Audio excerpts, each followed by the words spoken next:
O Fundo Monetário Internacional revisou para cima a projeção do PIB do Brasil. Em nível mundial, a economia também vai crescer. Acompanhe na reportagem de Bruna Milan. Antes, com projeção de crescimento econômico de 2,1%, o Brasil agora pode crescer mais de 3%. Os dados divulgados pelo Fundo Monetário Internacional apontam um aumento de 0,9 ponto percentual, sendo o mais intenso entre as 16 principais economias elencadas pelo fundo.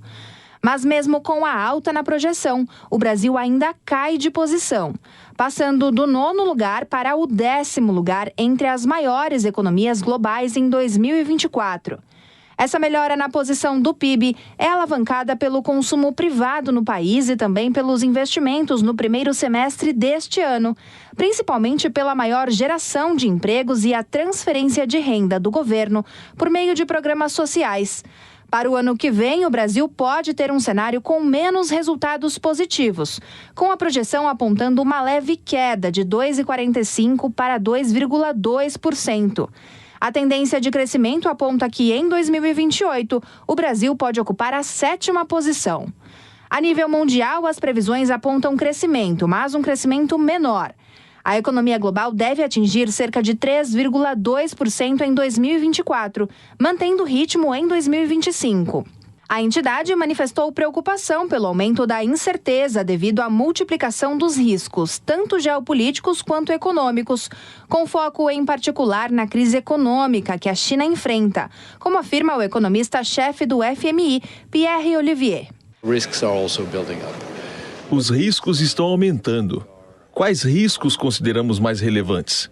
As tensões geopolíticas, a fragmentação, que conduzem a um aumento das taxas, que conduzem a picos nos preços de matérias-primas relacionadas com tudo o que pode estar acontecendo no Oriente Médio, que, sem dúvida, seria algo que poderia adicionar pressões inflacionárias, debilitar a atividade, por isso, não é um bom desenvolvimento.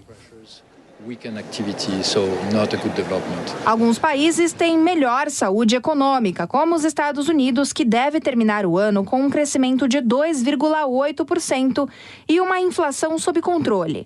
América Latina e Caribe seguem a tendência geral. O crescimento econômico cai de 2,2% em 2023 a 2,1% em 2024. A Argentina, a terceira economia latino-americana, vai continuar com a tendência de recessão e o PIB deve diminuir 3,5% em 2024.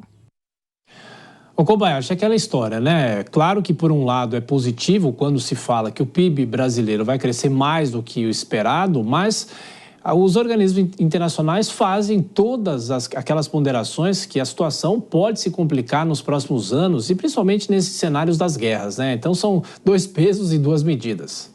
Exato. E essa projeção de crescimento menor do que o esperado tem muito a ver com todos esses conflitos, porque são conflitos em um mundo globalizado que mexem com a economia de modo geral. A escassez de alguns produtos e a procura por produtos em locais que antes não eram tão procurados, a gente vê como isso impacta no mercado do próprio petróleo, que ainda continua sendo a maior fonte de energia mundialmente falando. Então, de fato, a humanidade e todos os países perdem com esses conflitos justamente pelo impacto que se dá na economia. Por outro lado, aqui no Brasil, a gente pode ter um crescimento acima do esperado, mas nada tão assim significante, algo que se possa comemorar muito. A gente tem muitas variáveis ainda e essas previsões aqui no Brasil geralmente dão errado. Geralmente a gente tem que esperar uma previsão, aquela de dezembro, para saber como é que vai fechar o ano em relação ao crescimento.